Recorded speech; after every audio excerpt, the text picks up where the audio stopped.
মাত্র 13টি প্রশ্ন। হ্যাঁ, মাত্র 13টি প্রশ্ন ভালো করে পড়তে হবে। একদম ওপেন চ্যালেঞ্জ করে বলছি, তার বাইরে কোনো প্রশ্ন পড়া লাগবে না। আমি লেখক শ্রবণ স্যার, একজন লেখক হিসেবে যে প্রশ্নগুলি গাইড করব, অবশ্যই A to Z প্রশ্ন কমন পাবে, তার বাইরে কোনো প্রশ্ন পড়া লাগবে না। বুঝতে পেরেছো?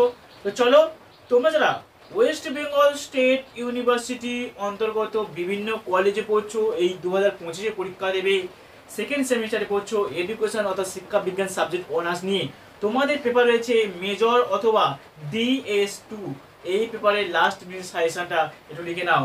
তোমাদের একটা কথা বলি প্রশ্নগুলি বলার আগে, ঠিক আছে? পরীক্ষার আগের দিন 5টা প্রশ্ন বলবো, আরো কমিয়ে দিয়ে।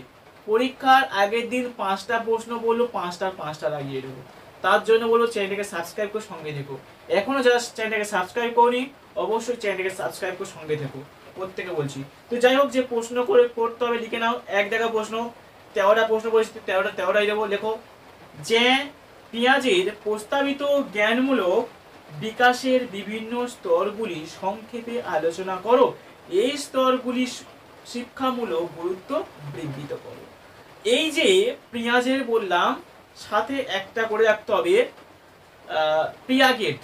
প্রিয়াগেটটা করতে হবে, পেঁয়াজের সাথে সাথে প্রিয়াগেট করতে হবে, পেঁয়াজের সাথে সাথে প্রিয়াগেট।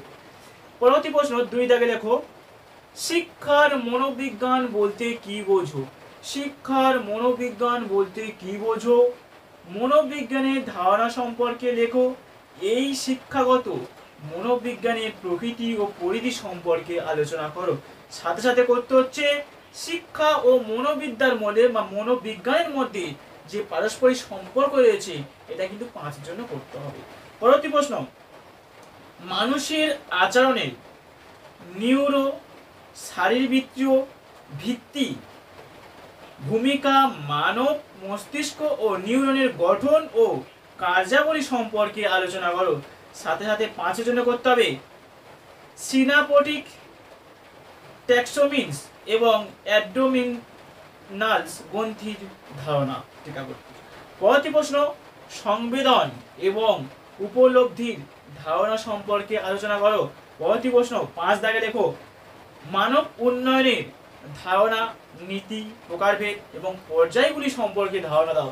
কারণ তোমাদের যে 5 নম্বরের প্রশ্ন হবে, 5-এ হয়, আবার যে 15 নম্বরের প্রশ্নগুলি হয় সেমন কেমন হয়, 5 যোগ 5 যোগ 5 15।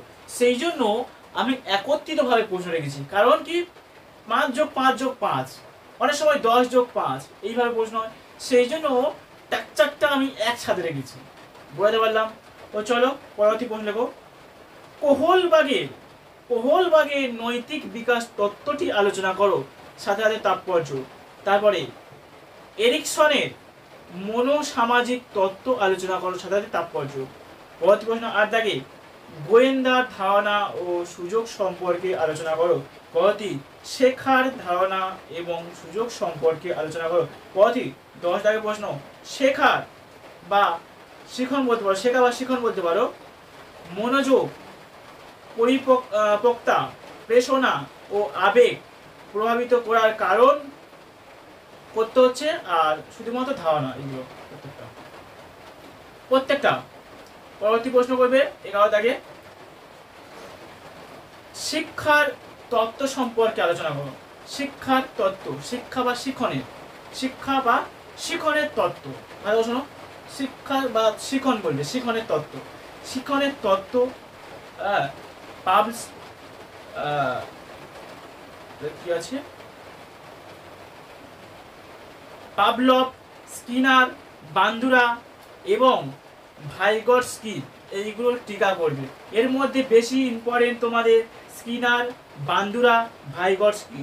পরবর্তী 12 দাগের প্রশ্ন, একজন সৃজনশীল ব্যক্তির সৃজনশীলতার ধারণা, পরিধি এবং বৈশিষ্ট্য সম্পর্কে আলোচনা করো।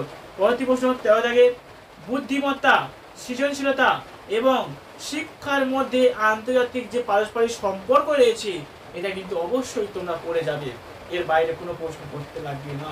এই 13টি প্রশ্ন পড়ো, অবশ্যই কমন পাবে। আর একটা কথা প্রথমে বলে দিচ্ছি, পরীক্ষার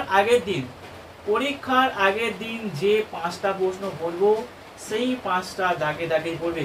তবে সেই 5টা প্রশ্ন আমার রেডি আছে, যে 5টা প্রশ্ন পড়বে সেই 5টা প্রশ্ন আমার রেডি আছে, তবে এখন আমি বলবো না, কারণ যিনি প্রশ্ন করবে ঘুরিয়ে দিতে পারে প্রশ্নটা। বোঝা গেল? প্রশ্নটা ঘুরিয়েও দিতে পারে, সে হচ্ছে প্রশ্নটা এখন বলছি না।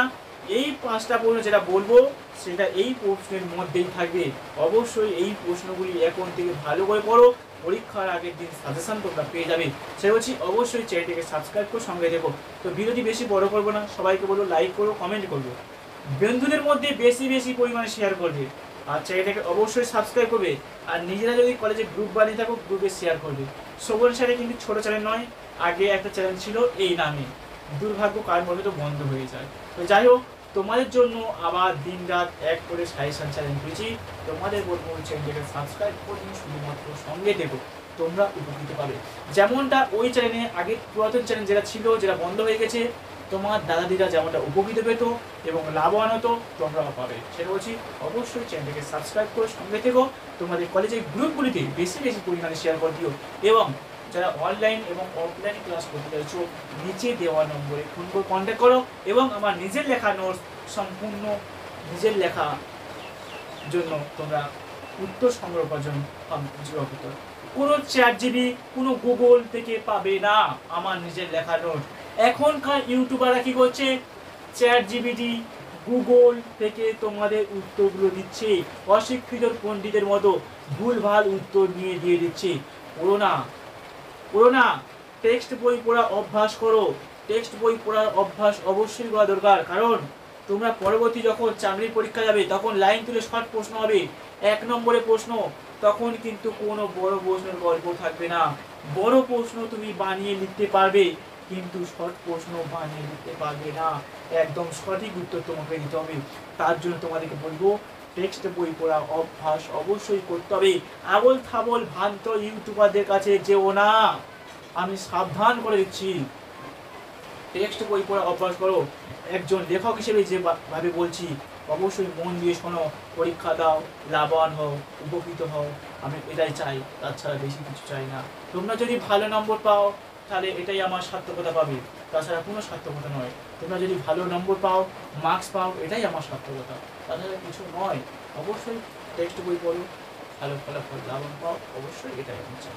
তো ভিডিওটি এই বলে শেষ করলাম। ভিডিওটি প্রথম থেকে শেষ করে দেখার জন্য সবাইকে ধন্যবাদ।